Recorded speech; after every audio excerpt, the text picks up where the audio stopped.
Good morning बच्चों। मैं नंद किशोर, सिद्धार्थ शिक्षा सदन senior secondary school Sojat road, कक्षा 9, विषय सामाजिक विज्ञान, चैप्टर फर्स्ट फ्रांसीसी क्रांति। और ये बुक है भारत और समकालीन विश्व प्रथम का अपन प्रथम चैप्टर का अध्ययन करने जा रहे हैं। इसमें कि देखिए, ये एशिया महाद्वीप है, ये अफ्रीका महाद्वीप और ये है यूरोप महाद्वीप। यूरोप महाद्वीप में है फ्रांस की राजधानी है पेरिस, और इसी पेरिस में क्रांति की शुरुआत होती है, जिसे हम फ्रांसीसी क्रांति के नाम से जानते हैं। ठीक है ना। तो ये जो फ्रांसीसी क्रांति हुई थी 14 जुलाई 1789 की सुबह पेरिस नगर में आतंक का माहौल था। इसमें सम्राट लुई 16वें ने सेना को शहर में घुसने का आदेश दे दिया, और जो लुई 16वां जो था वो किस वंश का था? बुर्बो वंश का। कौन से? बुर्बो वंश का था। ठीक है। अब क्या हुआ कि अफवाहें थी कि वह सेना को नागरिकों पर गोलियां चलाने का आदेश भी देने वाला है। अब इसमें नागरिकों पर गोलियां चलाने का आदेश दे दिया, जिसमें कि लगभग 7,000 मर्द और औरतें कहाँ पर? Town hall. कहाँ पर? इस टाउन हॉल के सामने इकट्ठे होकर एक जनसेना, क्या कहा मैंने? जनसेना के गठन का निर्णय करते हैं। तो इसमें अपने को देखना है कि इम्पोर्टेंट डेट क्या है? 14 जुलाई 1789। ठीक है। उसके बाद लुई 16वें और जो बुर्बो वंश का था, इसने नागरिकों पर गोलियां चलाई, और जिसमें कि लगभग 7,000 मर्द यानी कि आदमी और औरतें टाउन हॉल के सामने इकट्ठे होकर एक जनसेना के गठन का निर्णय करते हैं। वह हथियारों की खोज में सरकारी भवनों में जबरन प्रवेश करते हैं। अब हथियारों की खोज में वे बहुत सारे सरकारी भवनों में जबरन ही प्रवेश कर जाते हैं, और सैकड़ों लोगों का एक समूह पेरिस नगर में प्रवेश करता है। तो देखिए, बास्तिल दुर्ग का पतन कब हुआ? 14 जुलाई 1789 में। अब इसमें क्या होता है कि अंततः सैकड़ों लोगों का बास्तिल दुर्ग का पतन 14 जुलाई 1789। अब इसमें अंततः सैकड़ों लोगों का एक समूह पेरिस नगर के पूर्वी भाग में स्थित बास्तिल किले की जेल को तोड़ डालते।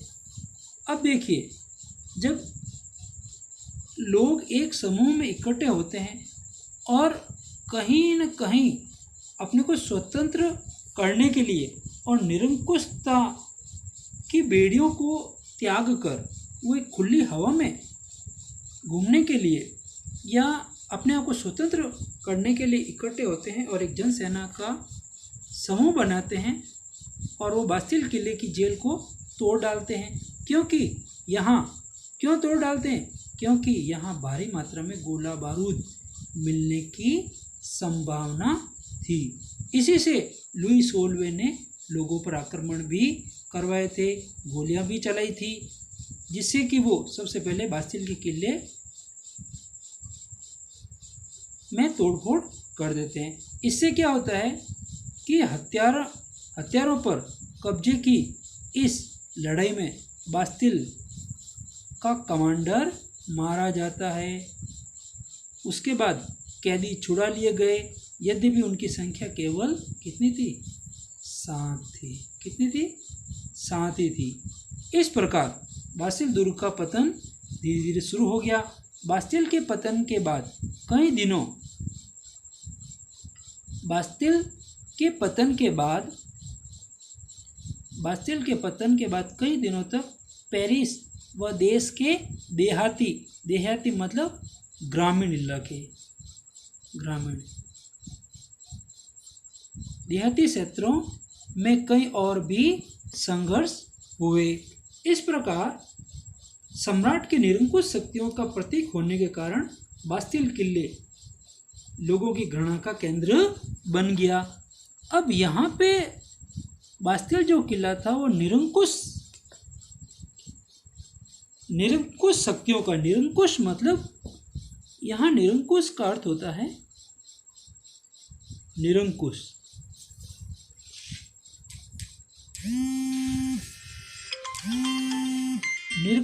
निरंकुश का अर्थ होता है कि जो राजा कहे वही देव्य आदेश है, देव्य आदेश है, उसने जो कह दिया वो सर्वे सर्वा है। तो इस प्रकार बास्तिल दुर्ग जो है वो निरंकुश शक्तियों का एक प्रतीक बन गया और बास्तिल दुर्ग के पतन का कारण बना। अब इसमें अधिकांश जो जनता है वो पाव रोटी की महंगी कीमतों का विरोध भी करने लगी। अधिकांश जनता पाव रोटी की महंगी कीमतों का विरोध कर रही थी। इस क्रांति की परिणति ने समाप्ति फ्रांस के सम्राट को फांसी दिए जाने में ही हुई। अब इस प्रकार जो पाव रोटी, जो लोग पेट भरने के लिए एक पाव रोटी यानी कि डबल रोटी पे ही निर्भर थे और उनकी ही कीमतें बढ़ गई, तो उनकी कीमत का भी विरोध किया जाने लगा और इतिहासकारों ने इसे एक लंबे घटनाक्रम की ऐसी शुरुआती कड़ियों के रूप में देखा जिसकी परिणति कहाँ हुई, फ्रांस के राजा को फांसी दिए जाने तक, लुई 16वें को फांसी दिए जाने पर ही वो खत्म हुई। तो इस प्रकार देखा गया कि अधिकांश लोगों को ऐसे नतीजे की उम्मीद नहीं थी। ऐसा क्यों और किस प्रकार हुआ, यही बास्तिल दुर्ग का पतन यही हो गया। अब देखिए फ्रांसीसी क्रांति के जो कारण थे वो क्या क्या थे। फर्स्ट था राजनीतिक कारण, ठीक है, सेकंड था आर्थिक कारण, थर्ड था सामाजिक कारण, फोर्थ था तात्कालिक कारण। ये फ्रांसीसी क्रांति के कारण थे। कौन कौन से? राजनीतिक, आर्थिक, सामाजिक और तात्कालिक। अब प्यारे बच्चों, इस प्रकार फ्रांसीसी क्रांति के कारण हुए तो देखा गया कि लोगों को इस प्रकार की उम्मीद भी नहीं थी, फिर भी लोगों ने एक आश्चर्य रूप में देखा इसको कि ये किस प्रकार हुआ और किस प्रकार लोगों ने इसको फेस भी किया, ठीक है ना। इस प्रकार देखा गया तो लोगों को विश्वास कम ही हुआ।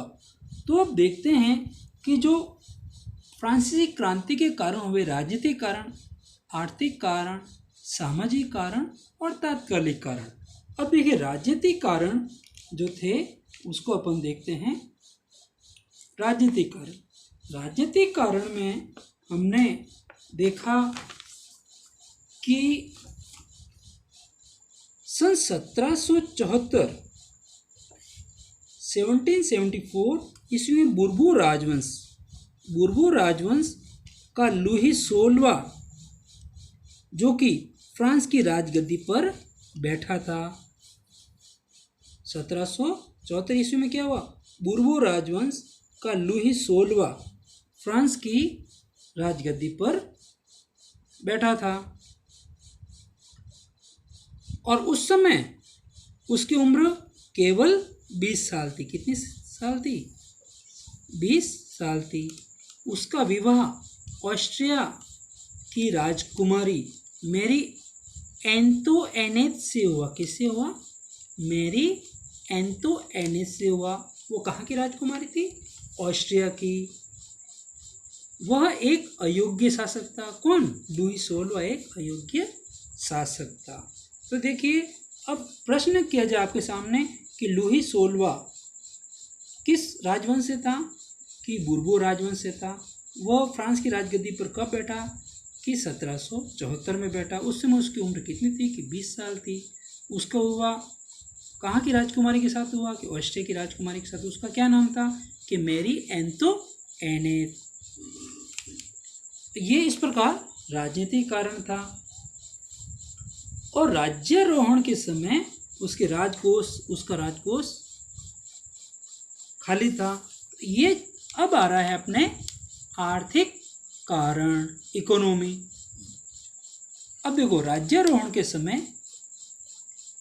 फ्रांस का राज्यकोष लगभग खाली था, क्योंकि लंबे समय तक चले युद्धों के कारण फ्रांस के वित्तीय संसाधन नष्ट हो गए थे। धन संबंधी जो संसाधन थे जिससे कि आय बढ़ती रहे, खजाना कभी खाली नहीं हो, इस प्रकार के संसाधन थे जिससे कि आय बढ़ रही थी, वो धीरे धीरे नष्ट हो गए। क्यों नष्ट हुए? क्योंकि लगातार युद्ध चल रहे थे, इसलिए। अब देखिए, इसमें वर्साय के विशाल महल और राज दरबार की शानो शौकत बनाए रखने के लिए फिजूल खर्ची, क्योंकि एक तो वो अयोग्य था और एक विलासी जीवन भी व्यतीत करता था और शानो शौकत में ही अपने फिजूल खर्ची करता था। तो फिजूल खर्ची का बोझ अलग से था। ये आर्थिक कारण थे।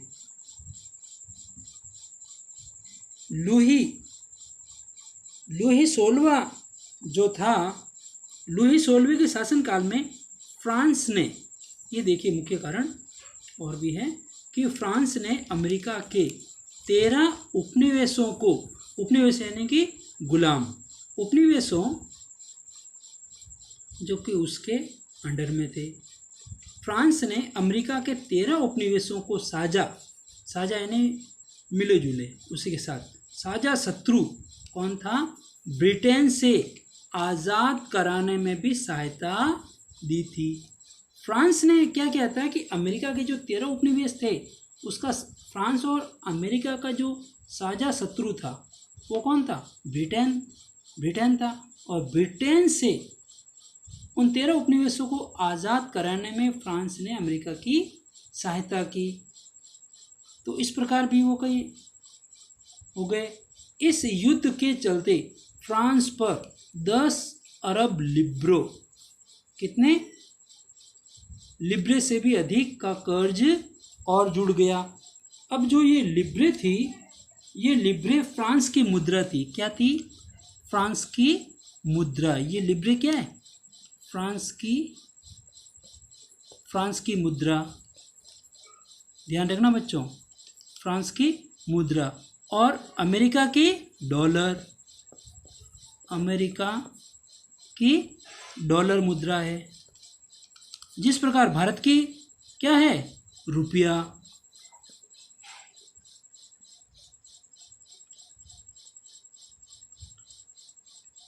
भारत की क्या है? भारत की रुपया, ठीक है। इस युद्ध के चलते फ्रांस पर कितने अरब? 10 अरब लिब्रे से भी अधिक का कर्ज और जुड़ गया। अब जो लिब्रे है वो फ्रांस की मुद्रा है, अमेरिका की कौन सी मुद्रा है? डॉलर है, और भारत की मुद्रा है रुपया, ठीक है ना। तो उस प्रकार उसके ऊपर कितना कर्ज चढ़ गया? 10 अरब। जबकि उससे पहले उससे पहले से ही जबकि उससे पहले से ही 2 अरब लिब्रे का बोझ चढ़ा हुआ था। पहले से उससे जबकि उससे पहले से ही 2 अरब लिब्रे का बोझ चढ़ा हुआ था। सरकार से कर्जदाता यानी कि कर्ज लेने वाले अब 10% ब्याज की मांग करने लगे थे। फलस्वरूप सरकारी बजट का बड़ा हिस्सा दिनों दिन बढ़ते कर्ज को चुकाने पर भी व्यय हो रहा था। सरकार से जो कर्जदाता अब 10% ब्याज की मांग कर रहे थे, जिन्होंने इनको कर्ज दिया था, और वो सरकार से कितने प्रतिशत 10% ब्याज की मांग करने लगे। फलस्वरूप सरकारी बजट का बड़ा हिस्सा दिनों दिन बढ़ता जा रहा था और कर्ज को चुकाने पर भी व्यय हो रहा था। अब इधर कर्ज भी चुकाना और लोगों में व्यवस्था भी करना, तो चारों तरफ से फ्रांस कर्ज में डूब रहा था। अब देखिए सामाजिक कारण। 18वीं सदी के उत्तरार्ध मतलब बाद में फ्रांसीसी समाज किस प्रकार 3 भागों में बढ़ गया, 3 स्टेट में बटा। फ्रांसीसी समाज कितने भागों में बढ़ गया? 3 स्टेट में, 3 स्टेट्स में बट गया था। पहला था प्रथम स्टेटस, इसमें कौन थे? पादरी वर्ग थे। द्वितीय स्टेटस में कौन थे? कुलीन वर्ग था। और तृतीय स्टेट में देखिए बड़े व्यवसायी, व्यापारी, अदालती। उसके बाद किसान और कारीगर, छोटे किसान, भूमिहीन, मजदूर और नौकर, ये जनसाधारण थे। ये जनसाधारण, ठीक है। तो इस प्रकार देखा गया कि तृतीय स्टेट में कुछ लोग अमीर थे तो कुछ लोग गरीब भी थे। इसमें कुछ अमीर थे तो कुछ गरीब भी थे। पादरी लोग इनसे और कुलीन इन तृतीय स्टेट से कर्ज वसूल करते थे। इस प्रकार ये दोनों धनी वर्ग थे, उच्च कुल थे, और इसमें तृतीय स्टेट में जो जनसाधारण वर्ग था, सामान्य वर्ग था, इसमें कुछ अमीर थे और कुछ गरीब भी थे।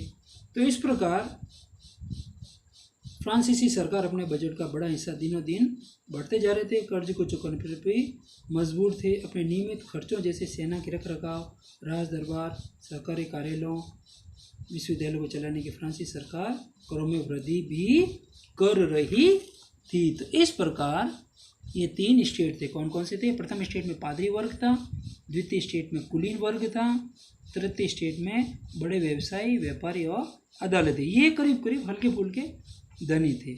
और किसान और कारीगर, छोटे किसान, भूमिहीन मजदूर और नौकर, ये कुछ हद तक गरीब थे, निर्धन वर्ग से आते थे।